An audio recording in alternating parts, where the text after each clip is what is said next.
আসসালামু আলাইকুম। আমি কামরুল খান দক্ষিণ কোরিয়া থেকে আবারও নতুন একটি ভিডিওতে আপনাদের সবাইকে স্বাগতম জানাচ্ছি। আজকে আমি আলোচনা করব রোস্টারে অবস্থানরত অপেক্ষামান দক্ষিণ কোরিয়ার চাকরি প্রত্যাশী বাংলাদেশি ভাই ও বোনেদের জন্য।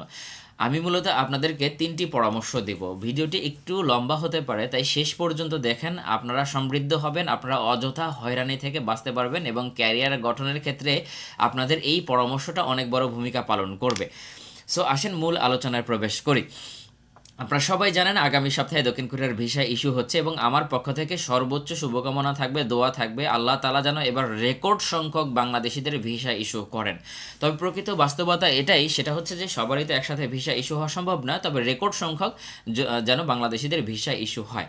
যখন এই ভিসাটা ইস্যু হবে, এই ইস্যুর দিন থেকে সকাল থেকে আপনি দেখা যাচ্ছে যে মোবাইলের স্ক্রিন বারে বারে দেখতে থাকবেন, বারে বারে দেখতে থাকবেন। দেখার সময় দেখা যাবে যে হঠাৎ করে আপনার ভিসাটা ইস্যু হয়ে গেছে এবং আপনার বিশ্বাস হতে চাইবেন, আপনি মোবাইল অফ করে অন করে বা এটাকে রিফ্রেশ করে যে আসলে সত্য কিনা।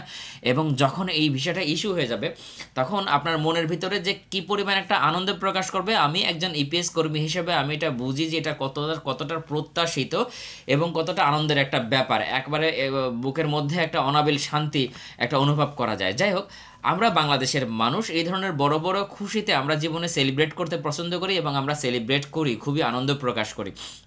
প্রথমত অনেকেই আপনারা করে থাকবেন, সেটা হচ্ছে যে আপনারা যে কোচিং সেন্টারে পড়াশোনাগুলো করেছেন, এই কোচিং সেন্টারে আপনারা মিষ্টি মুখ করাবেন এবং বন্ধু বান্ধব যার সাথে দেখা হবে যে এই আমার তো দক্ষিণ কোরিয়ার ভিসা চলে আসছে, আমার তো দক্ষিণ কোরিয়ার ভিসা চলে আসছে, আমি ইনশাল্লাহ দক্ষিণ কোরিয়াতে চলে যাব। এরপরে আপনি বাড়িতে যে বাবা মাকে মিষ্টি মুখ করাচ্ছেন, বাবা মার সাথে আনন্দ শেয়ার করতেছেন, ভাই বোন আত্মীয় স্বজন সবাইকে জানাচ্ছেন। অনেক বাবা মা খুশি হয়ে মসজিদে মিলাদ মাহফিল করাচ্ছে, বিভিন্নভাবে গ্রামের সবাই যে যেখান থেকে জানতেছে যে অমুকের তো আসলে ভিসা চলে আসছে, সে তো চলে আসছে। এভাবে আপনি ট্রেনিং করতেছেন, অপেক্ষা করতেছেন, ট্রেনিং করতেছেন। তো এটাই আমরা সাধারণত বেশিরভাগ লোকে করে থাকি। এই সেলিব্রেশনগুলো আমরা করলাম, সবাই জানাজানি হয়ে গেল। তো আপনি নির্দিষ্ট প্রক্রিয়ার মাধ্যমে দেখা যাচ্ছে যে প্রায় 1 মাস পরে থেকে 1 মাসের আগে কেউই ফ্লাইট পায় না সাধারণত। 1 মাস পর থেকে একে একে ফ্লাইট শুরু হতে থাকে। প্রিয় ভাই, আপনাদেরকে একটা ইনফরমেশন জানাই। আপনার যে এই যে ভিসাটা ইস্যু হয়েছে, ভিসা ইস্যু হওয়ার পরে আপনার এইটা স্বাক্ষর হবে এবং এটা প্রেরণ হবে, তারপরে সিসিবিআই হবে, ফ্লাইট হবে, যেই কয়েকটা প্রক্রিয়া যাই আছে না কেন, এই সমস্ত প্রক্রিয়া হবে আপনাকে যেই কোম্পানিটি ভিসাটা দিয়েছে ওই কোম্পানির ইশারায়। মানে এই কোম্পানি, আপনি একটা করে কার্য কমপ্লিট হবে এবং কোম্পানি এখান থেকে ফ্যাক্স পাঠাবে, সেই অর্ডারটা অনুসরণ করে বোয়েসেল শুধুমাত্র কাজ করবে। বোয়েসেল বা বাংলাদেশের এইচআরডি কোরিয়া এরকম এদের কারোই আর কোনো হাত থাকবে না। এরা শুধু এই কোম্পানির মালিক একটার পর একটা আপডেট করবে এবং তারা কাজ করবে। প্রকৃত বাস্তবতা হচ্ছে প্রতিটা সিজনে যে ভিসা ইস্যু হয়, আমি ধরে নিচ্ছি 3,000, 4,000, 3,000, 2,000, যে যতটাই অ্যামাউন্ট ইস্যু হয় না কেন, বিপুল একটা মানে মোটামুটি একটা অংশ এই যে কোম্পানিগুলো ইস্যু করেছে, ইস্যু করার পরে তারা বন্ধ হয়ে যায়। দক্ষিণ কোরিয়াতে কিন্তু এটা খুবই বাস্তব বাস্তব ব্যাপার যে প্রতিদিন কোনো না কোনো জায়গায় কোম্পানি বন্ধ হয়ে যায়, একটা দুইটা তিনটা এরকম কোম্পানি বন্ধ হয়ে যায়। দক্ষিণ কোরিয়ার আইন এতটাই কড়াকড়ি। গতকালকে যেই কোম্পানিতে কাজ করে আসছে, আজকে রাত্রেও সেই কোম্পানির মালিক বা সেই কোম্পানির কর্মীরা জানে না যে আগামীকালকে এই কোম্পানিতে তালা ঝোলানো থাকবে, সরকারের পক্ষ থেকে এসে তালা ঝোলানো দিয়েছে। এখন প্রেক্ষাপট হচ্ছে এরকম, আল্লাহ না করুক এরকম ঘটনা যেন এবার বাংলাদেশে একটিও না ঘটে। আপনার ভিসা সেন্ড হয়েছে, ওই ভিসাটা আপনি ট্রেনিং করতেছেন এবং আপনি সেলিব্রেশন করে ফেলেছেন, এমন তো অবস্থায় এই কোম্পানিটি বন্ধ হয়ে গেছে। যদি এই কোম্পানিটি বন্ধ হয়ে যায়, তাহলে এই কোম্পানি কি পরবর্তীতে এই সেন্ডগুলো আপনাকে করতে পারবে? সিসিবিআই আপনাকে পাঠাতে পারবে? ফ্লাইটের ডেট পাঠাতে পারবে? কোনো কিছুই কিন্তু করতে পারবে না, করবে না। তার কোম্পানিই বন্ধ হয়ে গেছে, তার ওয়েবসাইটই বন্ধ হয়ে গেছে। এবার আসেন, যদি না করতে পারে, এদিকে আপনি অপেক্ষায় আছেন, ট্রেনিং করে অপেক্ষায় আছেন, 1 মাস যাচ্ছে, 1.5 মাস যাচ্ছে যে আপনি দক্ষিণ কোরিয়ার ফ্লাইট হবে।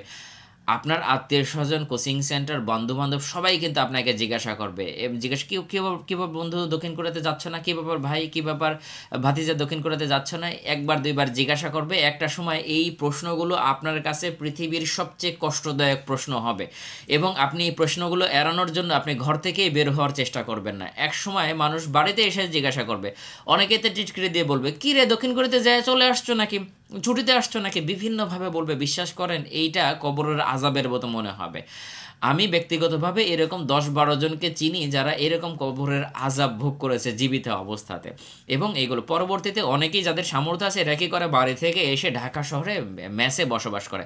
কিন্তু এই দিকে তো দক্ষিণ কোরিয়াতে কোম্পানি বন্ধ হয়ে গেছে, আগামী 90 দিনের মধ্যেও আপনার ভিসাটা ইস্যু আর হবে না। যাদের ক্ষেত্রে এরকম ঘটনা ঘটবে, পরবর্তী ইস্যুতে তাদের জন্য প্রায়োরিটি বেসে ইস্যু হয় আমার জানা মতে, কিন্তু ততদিন পর্যন্ত তো প্রায় 6 মাসের একটা ব্যাপার, পরপর 6 মাস, 7 মাস, 8 মাস, 9 মাস, 1 বছরও লেগে যায়, এরকম একটা ব্যাপার। এই যে আমরা যে সেলিব্রেশনগুলো করলাম, এই সেলিব্রেশন যদি আমরা না করতাম তাহলে কিন্তু বিষয়টা হলো আত্মীয় স্বজন বন্ধু বান্ধব কেউই কিন্তু জানতো না যে আপনার ভিসা ইস্যু হয়েছে এবং এখান থেকে এরকম একটা পরবর্তীতে তকদিরগত কারণে একটা সমস্যা হয়েছে। এটা সবার ক্ষেত্রেই হয় না, কিন্তু হয় প্রতি সিজনেই দেখা যাচ্ছে 4-5 জন 6 জন 10 জন এরকম কিন্তু হয়ে থাকে। এটাই স্বাভাবিক, আপনারা খোঁজখবর নিলে কিন্তু আমার কথার সত্যতা পেয়ে যাবেন। সো আমি কামরুল খান আপনাদেরকে পরামর্শ দেব, প্রিয় ভাই, ভিসা ইস্যু হলে আল্লাহর দরবারে চিৎকার করে একাকি যত বেশি শুকরিয়া আদায় করেন, সেলিব্রেশন করেন, কোনো সমস্যা নেই। এবং শুধুমাত্র আপনার জন্মদাতা পিতা মাতাকে জানান যে আপনার ভিসাটা ইস্যু হয়েছে। আপনি বিবাহিত হলে আপনার ওয়াইফকে জানান এবং তাদেরকে আমার এই ভিডিওটা দেখান এবং তাদেরকে এভাবে বলেন যে কোনো অবস্থাতেই যেন তারা এই ব্যাপারটা লিক না করে বা কাউকে না করে যে আপনার ভিসা ইস্যু হয়েছে। আল্লাহর কাছে শুকরিয়া আদায় করেন এবং যেদিন আপনার ফ্লাইট হবে তার 3 দিন আগে আপনার আত্মীয় স্বজনকে জানান। ফ্লাইটের ডেট যখন কনফার্ম হয়ে গেছে 3 দিন আগে আপনি আপনার আত্মীয় স্বজনকে জানান, সেলিব্রেট করেন, কোনো সমস্যা নাই, তাতে আপনি হয়রানির শিকার হবেন না। এটাই বাস্তবতা। দক্ষিণ কোরিয়াতে প্রতিদিন কোনো না কোনো কোম্পানি বন্ধ হয় এখানে লাখ লাখ কোম্পানি। একটা বিষয় আমাকে খুবই ভালো লাগে, খুবই আনন্দ দেয়, সেটা হচ্ছে যে আমার ভিডিওটা হিউজ পরিমাণে ভিউ হয় এবং অসংখ্য দর্শক আমার ভিডিওটা দেখেন আপনারা, খুবই ভালো লাগার বিষয়। তবে অবাক করার বিষয় হচ্ছে যে তার মধ্যে মাত্র 3-4% মানুষ আমার ভিডিওতে দেখে ভালো লেগে সাবস্ক্রাইব করেন আমার ইউটিউব চ্যানেলটাকে। প্রিয় দর্শক, আমার ভিডিও যদি ভালো লেগে থাকে আমি আপনাদেরকে রিকোয়েস্ট করব লাইক করেন, কমেন্ট করেন এবং সাবস্ক্রাইব করেন। যেহেতু ভিডিওগুলো বেশিরভাগই এক্সটার্নাল ব্রাউজারের মাধ্যমে মানে ফেসবুকের মাধ্যমে দেখে থাকেন, তো ফেসবুকের মাধ্যমে দেখলে সেখানে সাবস্ক্রাইব করতে গেলে ইমেল লগ ইন চাই। জাস্ট ওই জায়গা থেকে ইমেল লগ ইনটা ক্যান্সেল করে দেন। ক্যান্সেল করে দিয়ে দেখবেন যে উপরে 3 ডট আছে, 3 ডট অথবা ওপেন অ্যাপ, 3 ডটে ক্লিক করলে দেখবেন ওপেন ইন ইউটিউব ব্রাউজার, মানে ইউটিউবের অরিজিনাল ব্রাউজারে যদি আমার ভিডিওটা ওপেন করে আপনি সেখান থেকে সাবস্ক্রাইব করেন, সেখানে কোনো রকম কোনো email verification, email log in কিছুই চাবে না এবং সহজে সাবস্ক্রাইব করতে পারবেন, লাইক করতে পারবেন, শেয়ার করতে পারবেন। আমি আপনাদেরকে রিকোয়েস্ট করব যে আমার চ্যানেলকে সাবস্ক্রাইব করেন, প্লিজ সাবস্ক্রাইব মাই চ্যানেল।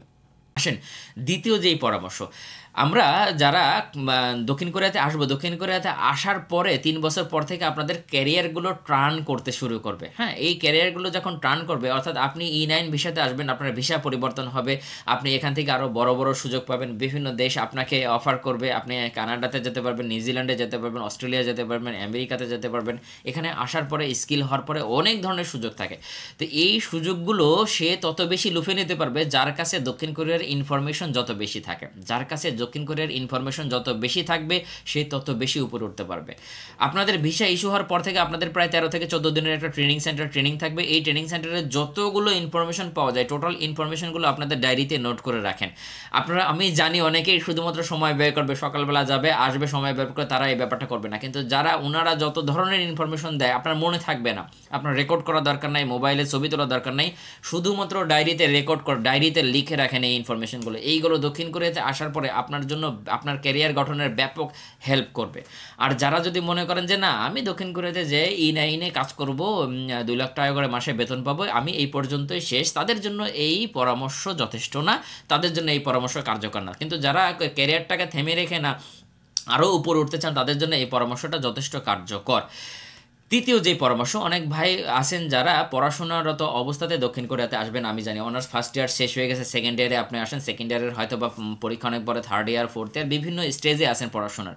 তো আপনারা কি করবেন, আপনাদের পড়াশোনাকে আপনারা ক্যান্সেল করবেন না। আপনারা কলেজের সাথে আলোচনা করে, স্যারের সাথে, প্রিন্সিপালের সাথে বিভিন্নভাবে আলোচনা করে, স্যার আমি তো দক্ষিণ কোরিয়াতে যাচ্ছি, আমি এসে ফাইনাল পরীক্ষা দিব, এবং আপনারা যে অবস্থানে আছেন আপনাদের বইপত্র এগুলো নিয়ে আসবেন। আপনারা হয়তো অনেকেই জানেন না, দক্ষিণ কোরিয়াতে আসার পরে আপনি 1 মাসের মধ্যে এলিয়েন রেজিস্ট্রেশন কার্ডটা পেয়ে যাবেন। আপনি যখনই এলিয়েন রেজিস্ট্রেশন কার্ড পেয়ে যাবেন তার পরের দিনই বৈধভাবে জাস্ট প্লেনের টিকিট কেটে আপনি বাংলাদেশে যেতে পারবেন এবং আসতে পারবেন যদি মালিকের সম্মতি থাকে।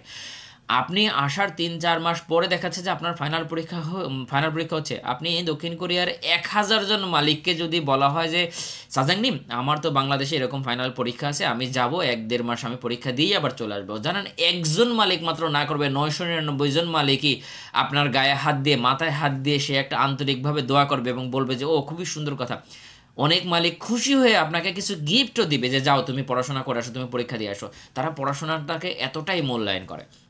সো আমি কামরুল খান আপনাদের সবাইকে পরামর্শ দেবো, সেটা হচ্ছে আপনারা কখনো কোনো পড়াশোনা ক্লোজ করে দক্ষিণ কোরিয়াতে আসবেন না। পড়াশোনাটা এইটার সার্টিফিকেট, অনার্স মাস্টার্সের সার্টিফিকেট। আপনি যখন দক্ষিণ কোরিয়া শেষ করে বাংলাদেশে যাবেন, বাংলাদেশে গেলেও দক্ষিণ কোরিয়াতে 10 বছরের এক্সপিরিয়েন্স এবং এই সার্টিফিকেট আপনার জীবনের ক্যারিয়ারের একটা টার্নিং পয়েন্ট হতে পারে। এবং এইগুলো আসলে অনেক বিস্তারিত আলোচনা, ভিডিওতে আলোচনা করলে অনেক বড় হয়ে যাবে, আমি সেই আলোচনাগুলো করতে যাচ্ছি না। তবে আমি যেই পরামর্শগুলো দিয়েছি, যারা ভিডিওর শেষ পর্যন্ত দেখেছেন, আমি আপনাদের সবাইকে একটা পরামর্শ করব। আমি যেই প্ল্যাটফর্ম থেকে, ফেসবুক বা ইউটিউব, যেই প্ল্যাটফর্ম থেকে আমার ভিডিওটা দেখতেছেন, আমি আপনাদের কাছে রিকোয়েস্ট করব আপনারা আমার ফেসবুক চ্যানেলকে সাবস্ক্রাইব করেন, সাবস্ক্রাইব করে আমার সাথে থাকেন এবং পরবর্তীতে আমার চ্যানেলের সাথে থাকেন। এবং আমি আপনাদেরকে এইভাবে যে সমস্ত জায়গায় হোঁচট খাওয়ার সম্ভাবনা আছে, যে সমস্ত জায়গায় হয়রানি হওয়ার সম্ভাবনা আছে, আমি আপনাদেরকে দেখিয়ে দেবো ইনশাআল্লাহ। আজকের মতো বিদায় নিচ্ছি। আসসালামু আলাইকুম, সবাই ভালো থাকবেন।